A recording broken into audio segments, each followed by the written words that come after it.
right, it's morning huddle time. Good morning. No, I'm not saying it works. I wish you I'm just saying it Godspeed. happens. Godspeed with all of that. I think that's really, really nice. I'm not sure what kind of success you're going to have with that today, because the world, my friend, has changed.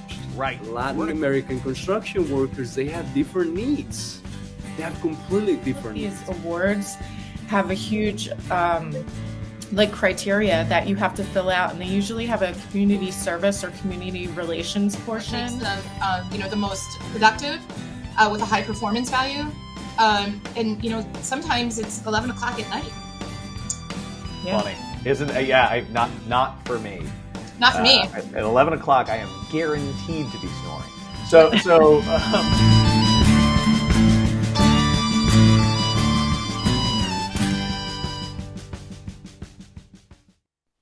It's morning huddle time. Good morning. I'm Chad Prinky. I'm here with Stacy Holzinger as always, and our guest Hillary Ghent. Stacy, how are you this morning? I'm doing good. How are you guys? Doing good. Doing well. Thanks for having me. Thank you so much for joining us, Hillary. So Hillary is in-house counsel with Davis Construction, James G. Davis Construction here in the DC metro area. Hillary, tell us just a little bit about Davis, terms of like location, size, yada, yada. Give us a little bit of background on the company that you work with. Sure. So Davis is a general contractor. We're based mainly in the DC metro area. Our office is in Rockville. And we do work in the Northern Virginia, DC, Maryland area. We also have a Philadelphia office. We're at 400 or so employees, and we've been around for more than 50 years. And yeah. Awesome. Certainly in this area, known for doing some of the best looking and highest quality award-winning projects. And so kudos to James G. Davis and all the work that you guys do. I think, also lots of my friends and clients in the specialty contracting community have really positive relationships with Davis by and large. So you're doing something right overall when you can have a whole bunch of work and subcontractors like you. That's great to hear. And certainly value our partnerships with subcontractors.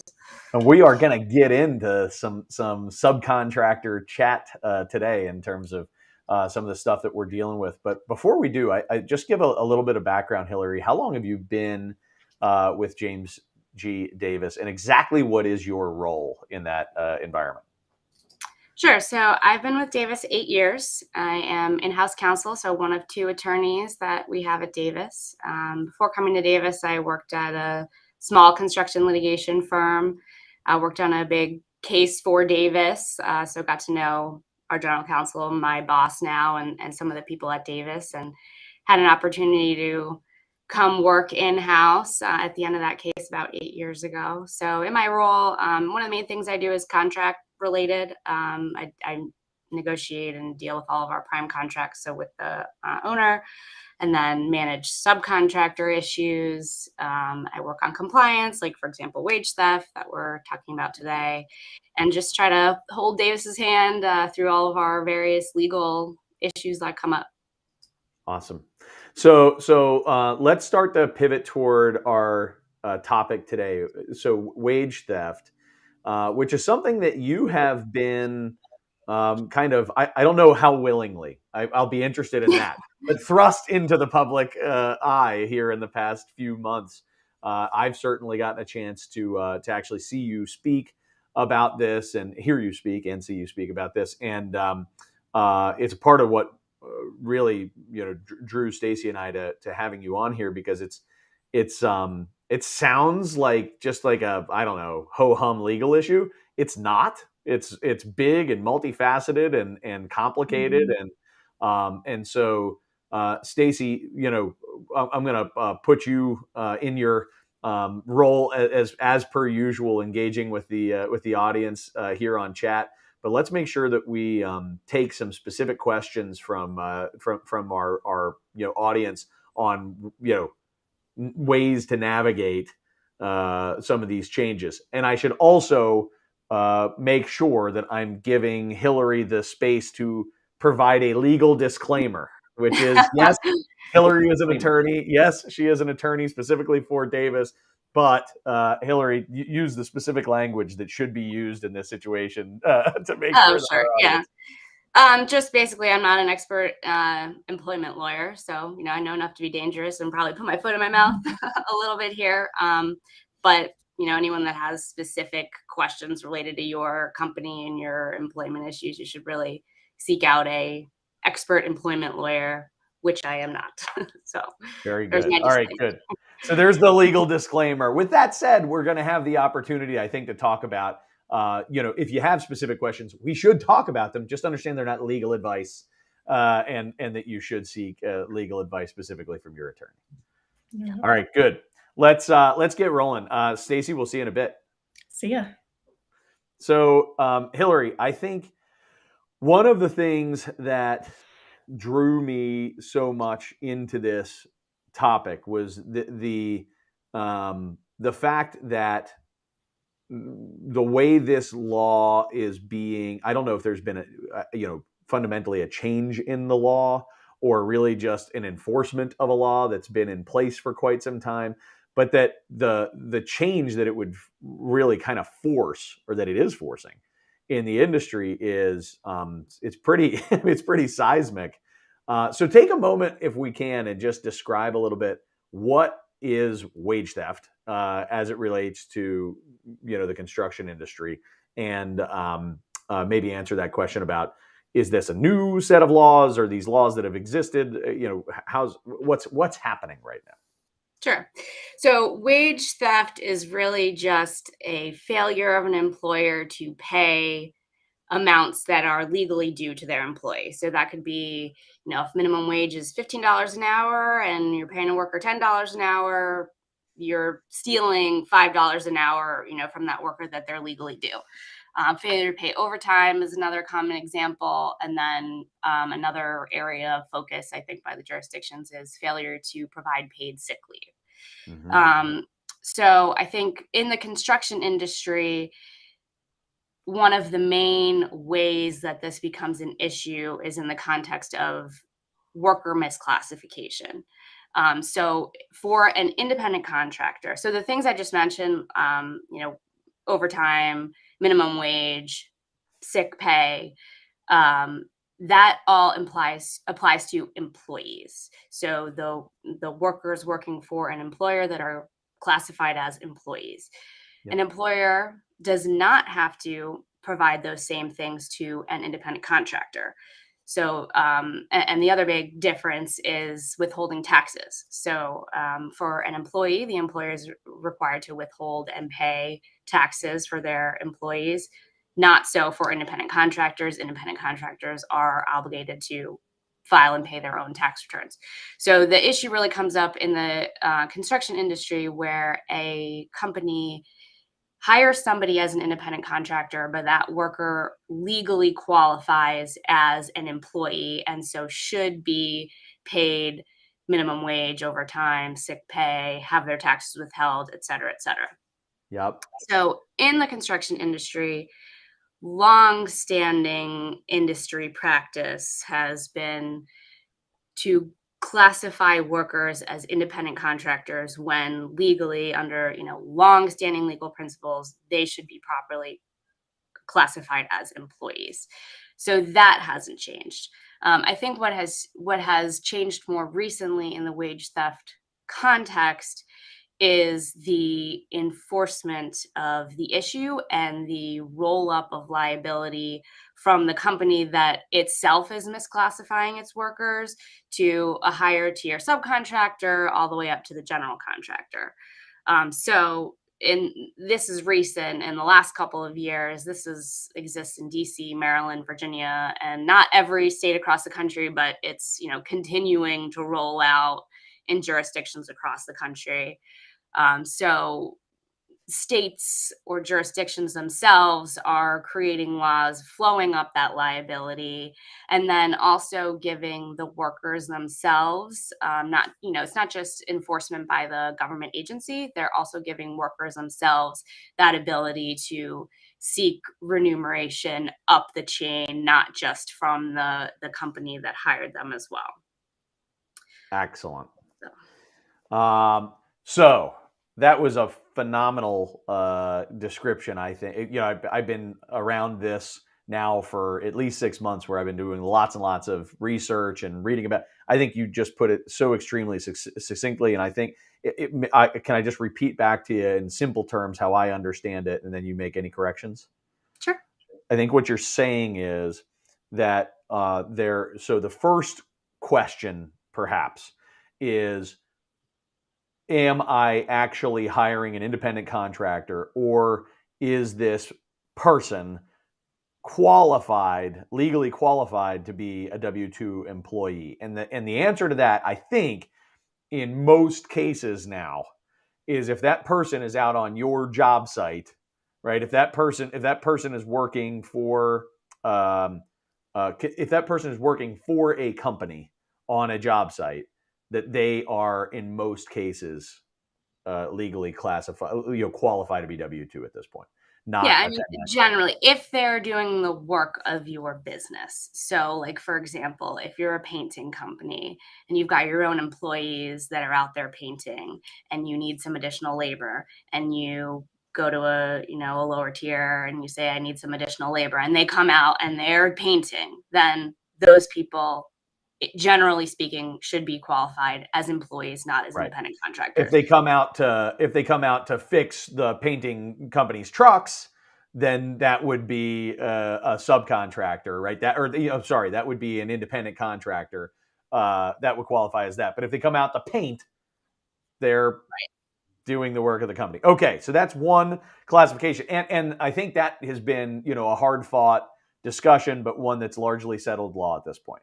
It's Yeah, and I mean, it's not that you can't ever have somebody legally qualify as an independent contractor. I think just in the industry, the reality is that, generally speaking, if you have somebody out there doing the same work that your company is doing, they should be classified as an employee.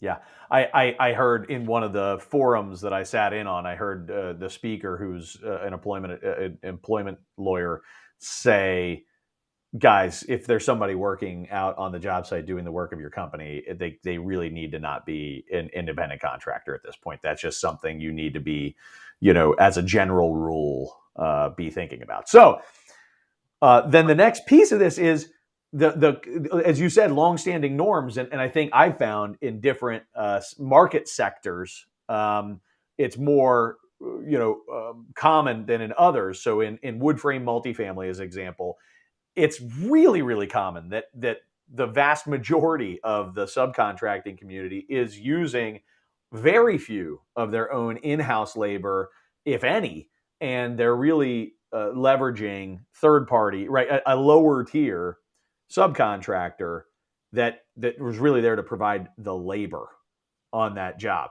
And so that's been their business model.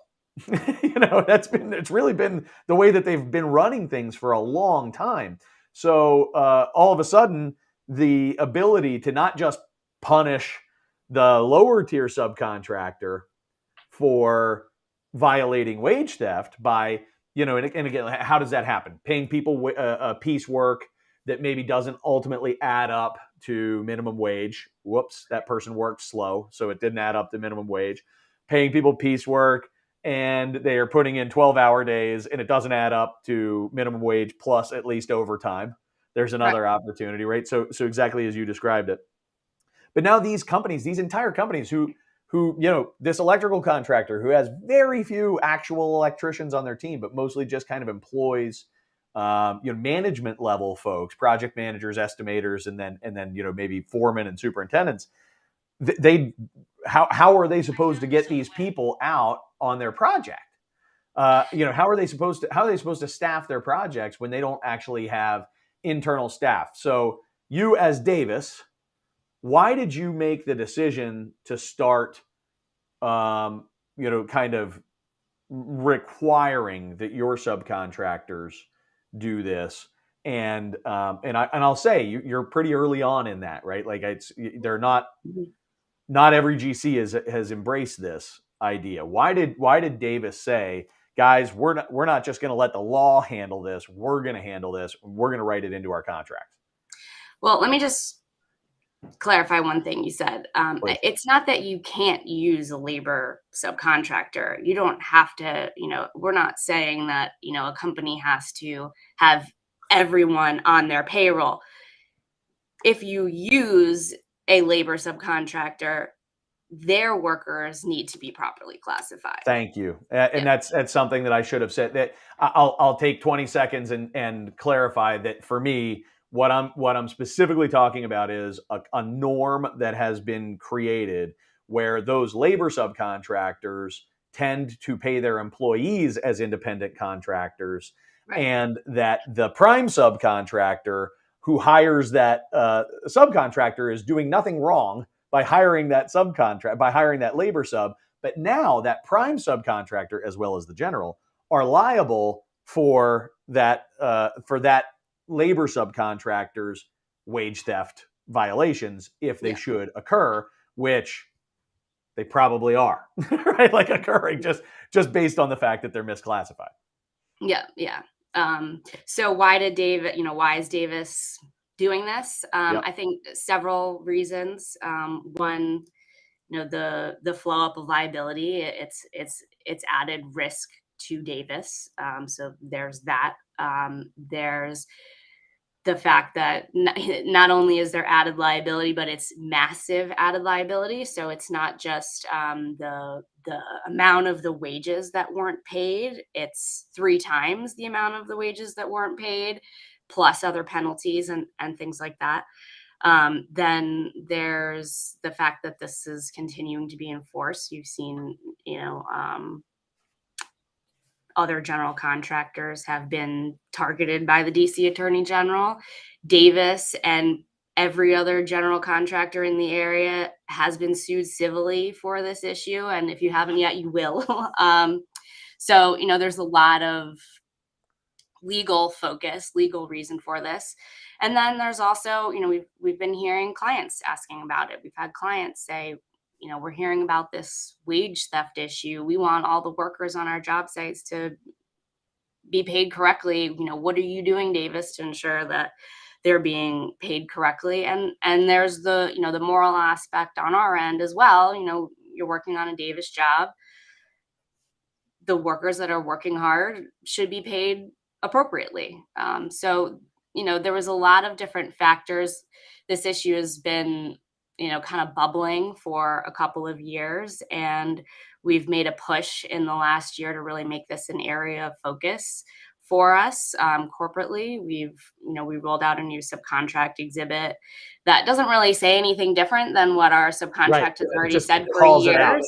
Yeah, what it says is you have to comply with employment laws, which, you're already legally obligated to do that, regardless of whether Davis or any general contractor tells you.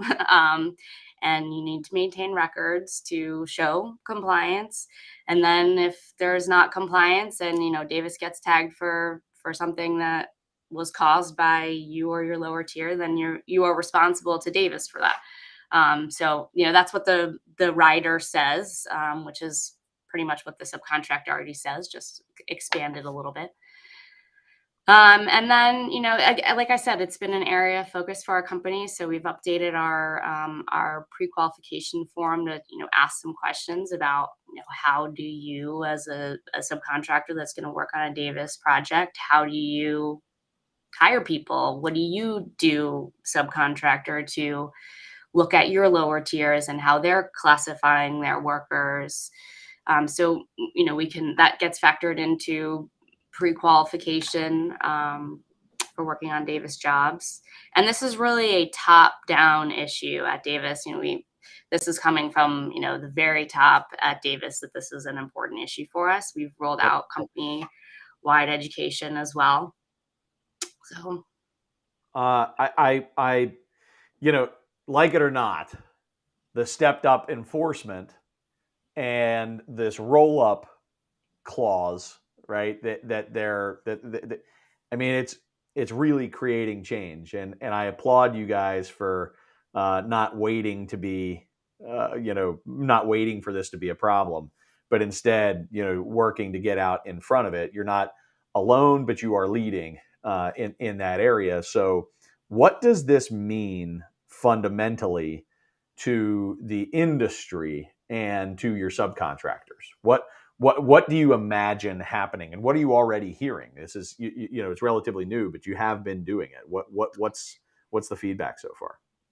So through ABC's held a couple of seminars on this issue. One kind of targeted to general contractors, another to subcontractors, and then we had sort of a joint session, for everyone to sort of talk about it. And I think the goal is that the whole industry, moves in a new way to no longer misclassifying workers on the job sites, having the workers be paid the legally due, benefits and payment that they're entitled to. But I think it's a difficult issue. It's been longstanding industry practice, as you said. People built their business model and in a different way, and so it's a big ship to turn. But we are trying. I think sort of step one is education. I think not, malintent or not, I think there's a lot of people out there doing things that this is the way it's always been done. And they think that it's normal, and they don't necessarily know that there's anything wrong with the way that they have been doing business.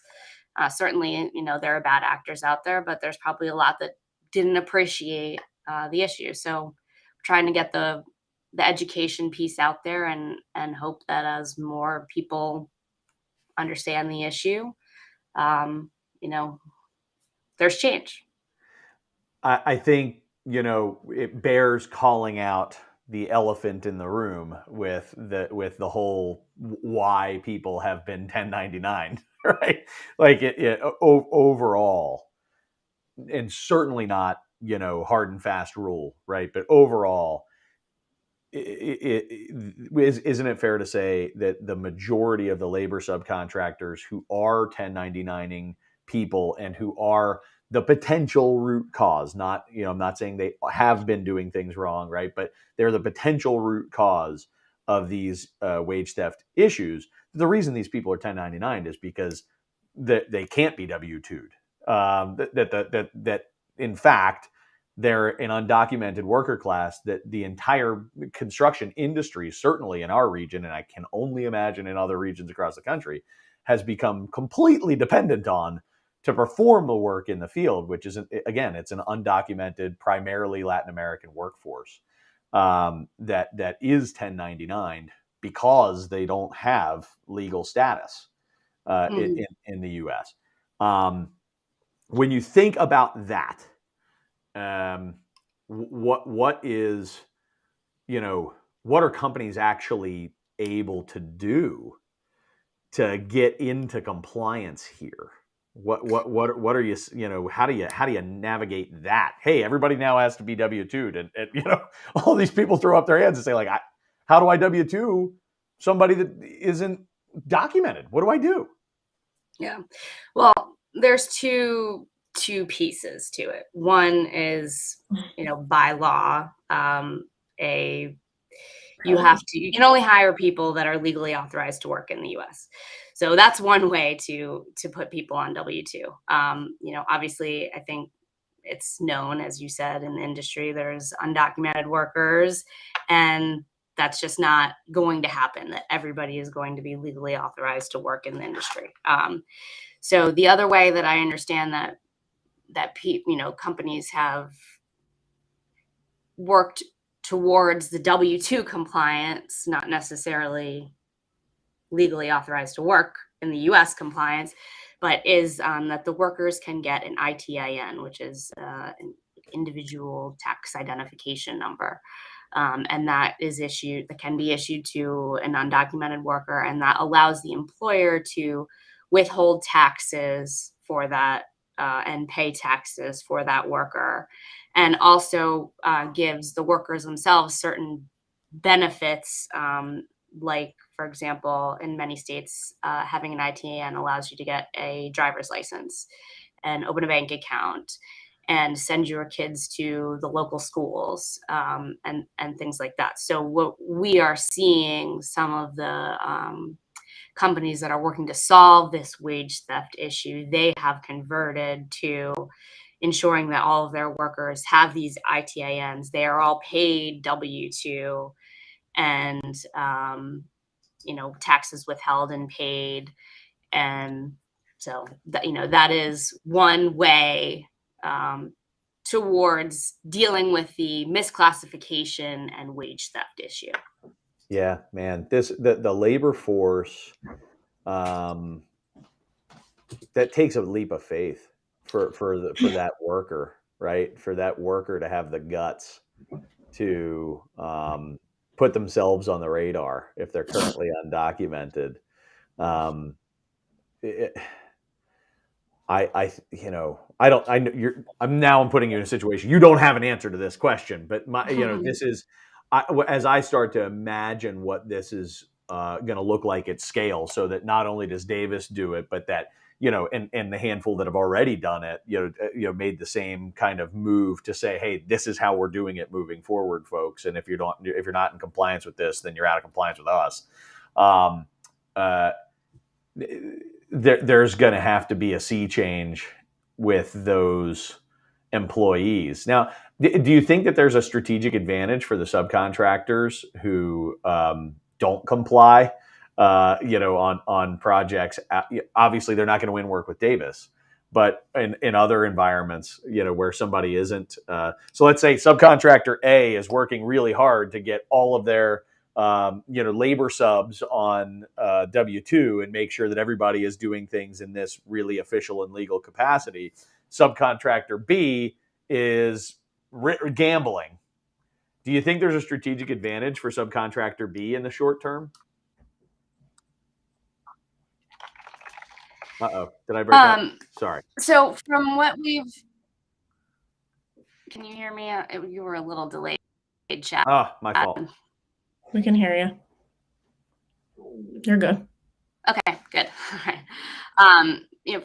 From what I have heard from the subcontractors that we work with that are, putting measures in place to, ensure their lower tiers are complying, some of the challenges that they have faced are having the workers say, you're going to make me get an ITIN and withhold my taxes, and I don't want to deal with that. I'm going to go, work for another company that isn't going to do that. And so the hope is that the more, part of the change here is that if everyone is requiring the ITIN process, or, making sure that everyone is paid, W-2 as opposed to independent contractor, that there's not going to be the other company to go to that's not doing it, that's not requiring that everyone will require that, level the playing. As far as, an advantage for the people that are doing it right. And from, again, what I've heard from our subcontractors is, yes, there's an aspect of it that is more expensive, in that, the worker who was making $20 an hour without taxes withheld, they still want to get their, at the end of the day, net $20 an hour if you're going to withhold taxes. So you're having to increase what they are paid hourly. But they have seen some efficiencies in, now I'm paying attention to when everyone clocked in and when everyone clocked out, and, I'm seeing the actual hours worked on the job site, and maybe I was overpaying before, for paying for hours that weren't actually worked. But now, I know you were there from, 7 to 3, or, whatever it is. And that's what your paycheck is for. So, we that benefit. So one thought that I have on this is that, maybe the subs that continue to kind of be on the wrong side of the law here will have a strategic advantage once, until that general contractor ends up getting nailed for a lawsuit because they hired that subcontractor, and that subcontractor was using labor brokers that hadn't gone through the process of securing ITINs, vetting their employees, yada yada yada. And so they might be lower this time, but once the treble damages and the fines come in, and everybody's written a 7-figure fine check, what you thought you saved went away really, really fast. And so it speaks to what you're saying, Hillary, about the whole idea that we're trying to. It needs to be kind of a movement, and people do need to get on board with this. And it's happening. It's absolutely happening, particularly in the district. I imagine that it's going to be happening outside the district. I already know I have clients that are in the Southwest and that are in the South, where it's starting to happen in those markets. This is going to be more than just a localized issue, and I know it already is more than just a localized issue. You look at New York City, you look at down in Florida. I know that they're enforcing this in Miami. So anyway, we have a couple of questions here. And I know, Stacy, you're a trooper, but you're super under the weather today, so I don't want to make you overdo it. So I'll. All right, you want to take a shot at Ike's Well, question? you can take a shot at All right. Ike's. I think that's more in your, and then I'll get to Josh. All right, very good. So Hillary, Ike Casey, who is the president of the ASA, right, the American Subcontractors Association in DC. He asked a question where he said, "I understand someone, maybe in the DC AG's office, has hired 40 Spanish-speaking people to visit construction job sites to entice workers to file claims. Do you know if this is true? And if so, what do you recommend to your subs to address this?" And I'll maybe just add like a couple of seconds of clarity for the audience on this. The idea would be that if you can, as Hillary mentioned, if the individual on the job site actually has the ability to go and file claims themselves, and you're able to identify somebody who says, yes, I'm not being paid appropriately, then that person can go to the boss, or I'm sorry, can literally go to a lawyer, right, and file suit against the people who've hired them, thus starting to snowball this situation. So that would be theoretically the motivation of the DCAG's office, if in fact they're hiring Spanish-speaking people to go out, visit job sites, and say, "Hey, how are you being paid? Hey, that's illegal, and you can file a suit." So there's a little bit of detail for the audience on it. But Hillary, back to the question. I've not heard this. Have you heard this? I have not heard that either. I haven't heard that. I wouldn't be surprised if that was true, but I haven't heard that. And I think, at least from the civil lawsuit side, where the workers themselves are filing lawsuits, I mean, putting aside the AG, it's really a plaintiff lawyer's dream, because you just need to convince someone you're going to get what you weren't paid times 3, and you can sue your direct employer, you can sue the person above them, you can sue the person above them, and all of them are jointly and severally liable, and they have to pay your attorney's fees. So it's a plaintiff lawyer's dream, and I'm surprised that there haven't been more lawsuits than there already are on this topic. But I guess as far as what do we recommend that subcontractors do, I mean, I think if the jurisdiction is entitled to send people to the job sites, there's not a whole lot that can be done about that. So I guess my recommendation would be make sure everyone's being paid correctly, and then you don't have a problem. Yeah, I was just going to say, I think that the way that they're setting this up is that the only way to do this is to get in compliance. You've got to get in compliance, and so if you're not, you are going to be a target, particularly inside Washington D.C., but definitely also in Maryland, also in Virginia, but for sure, if we needed more reasons, as if subcontractors needed more reasons to be afraid of working in D.C. There's another. So, all right, Stacy, I think we have one or two other questions. Josh was curious, how are contractors vetting the labor brokers? That's a good question. So I don't know. Yeah, I don't know what I don't know personally what many different subcontractors are doing. I know, some of the ones that we've talked to, they sort of have trusted brokers that they work with that they've, put them through training and sat down and said, this is what we are going to require of you, if you want to work with us. And so it's really kind of establishing that relationship and having that education and those discussions. I've also heard this is one thing that Gilbane, I believe, is doing is they have expanded their pre-qualification process beyond just their first tier subcontractors. They've started pre-qualifying the next tier down. Yep. So I'm not sure what that process looks like, but that is something that another general contractor is doing it as far as looking at this issue. I Okay. love that. That's great. That's a really interesting thought that the general contractor is taking on that extra step. I wonder what that looks like in terms of actual overhead and enforcement, and how plausible that's going to be to, how sustainable that'll be at scale. And whether, I'm sure Davis is looking at it saying, "How's it going? Should we be doing something similar?" But I think frankly, in the short term, while the violations would, I mean, again, I'm this is anecdotal. I don't have hard stats, but I just know that it's a staggering number of companies that are currently out of compliance on this. That I would say, if in the short term, it probably does pay to be hyper vigilant and just really not in a punitive way, but really in kind of like, and I know this is a part of what you talked about as well, right? It's about helping your subcontractors to figure this out. And it's about the subcontractors helping their labor subcontractors to figure this out.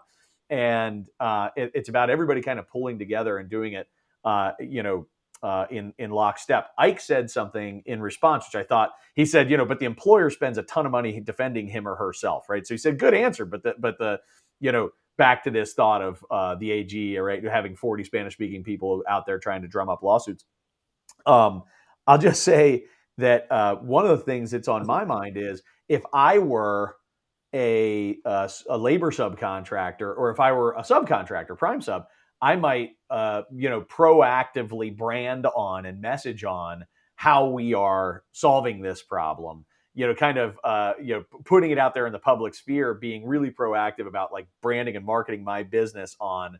We are, super proactive about making sure that our subcontractors are this and that our employees are that, and we never, misclassify. I think it's not going to be like a defense against all, but I think if you can brand your company in a way where the AG's office or whoever, right, looks at you as one of the good guys, you maybe do deflect some of the pressure, that way.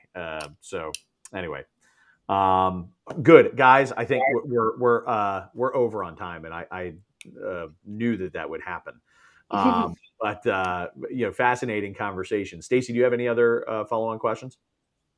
I don't know if we could sneak this in real quick, but just to follow up with Joshua, he was also curious, what happens if one of the non-compliant employees gets injured on the job?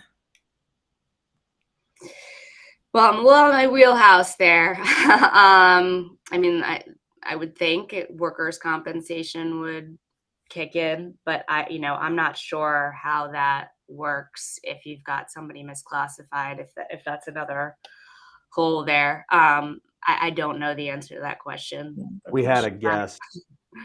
We had a guest last year, Oscar Garcia, who is he owns a consulting firm that really helps contractors to make it a more Latin American friendly environment. Inside the bit. And one of the things that he said without hesitation, he said, a lot of it gets swept under the rug. A lot of it is it's vastly underreported, the number of incidents that happen to undocumented, misclassified workers. And it's a part of what people need to be vigilant about and look out for, is that the safety of that community is really tied into all of this, right? Mhm. So without question, Josh, solving this problem, while it's a huge pain in the butt and a very Mhm. legitimate one for the people who are trying to say, like, man, this totally changes my business model and I don't know how to navigate this. I think short-term pain, long-term, it's going to be a big win for the Mhm. industry. I really do think that through this process, we become a more humane, better place to be for employees, regardless of their background. And I'm again, kudos to Davis, kudos to you, Hillary, for fearlessly participating in the public square here and trying to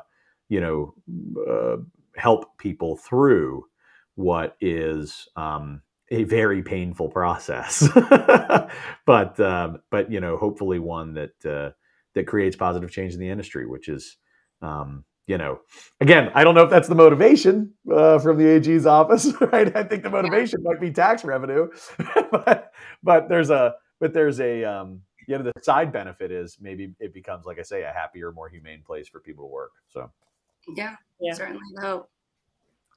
all right, awesome, Hillary. Any final words before we part? I don't think so. Thank you all for having me and giving us a platform to continue the conversation. As you said, Chad, I think it's a really important issue, and Davis is certainly not perfect. We don't have the silver bullet. We're still trying to figure it out too. But that we appreciate the opportunity to continue to spread the message and hope that catches on. So Yeah. Keep making those honest, good faith efforts. That's all anybody can do. That's all anybody can do. So good for you. Thank you so much. And you do officially win the award for the most beautiful actual background. Well done. Yes. Here, here. Oh, Hillary, if people wanted to reach out to you, what Yeah. would be the best way to do it?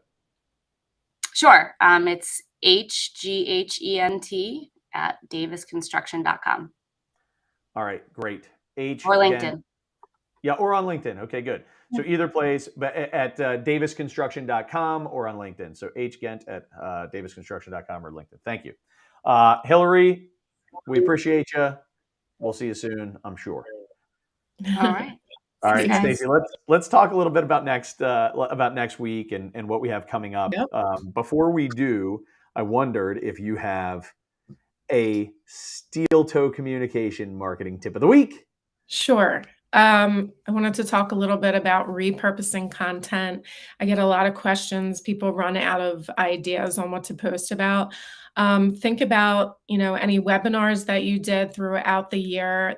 That's a great place to find little nuggets of information, or go to your YouTube channel, really review any of your analytics to see what key points people are, looking at your videos, and cut them down into little clips.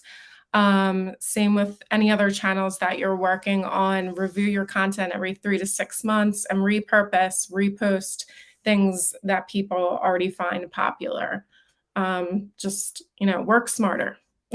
Stacey, that tip is so smart, but it also stresses me out and makes me realize that I probably need to hire you. Okay. It's like, 'cause I don't have the time to do that, but it's great. And I totally agree. So next week we have Greg Stone, who is another attorney, actually. Funny enough, not planned. But Greg's actually going to be on talking about something that I didn't know was even a thing, which is intellectual Neither. property, right? Intellectual property in the construction industry. And there are so many things that we haven't even considered as contractors, and that are means and methods and specific strategies that we've been using to create efficiencies and things like that in our business. Some of that stuff actually might be protectable intellectual property information that you can keep employees from leaving and taking and bringing to your competitor, and things along those lines. And yet it is one of the spaces where the fewest intellectual property support is in place. So Greg is going to talk about some of the things that you can legitimately do.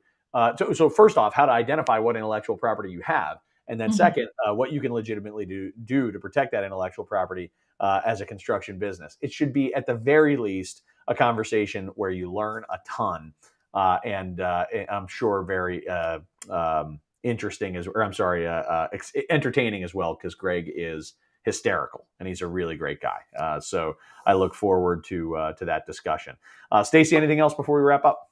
Yes, I did want to announce that we got Amy Marks, the queen of prefab, to our show, and she'll be joining us October 25th. So excited for that. That is going to be awesome. Yeah, it was like a negotiation between our people and her people. It was. They all just went to the big Autodesk conference, which I heard was great. So. That will be fantastic. So that's in a couple of weeks. So keep tuning in, folks. Be live. Check us out. If you can't check us out live, catch us wherever you catch your podcasts. And you know what? Do us a favor and tell somebody this week about the Morning Huddle. Help to spread the word, and help us to try to create this, maintain this platform where people can talk about the positive change that they're bringing to the industry. We'd really appreciate it. Thank you. See you, Have a great morning. See ya.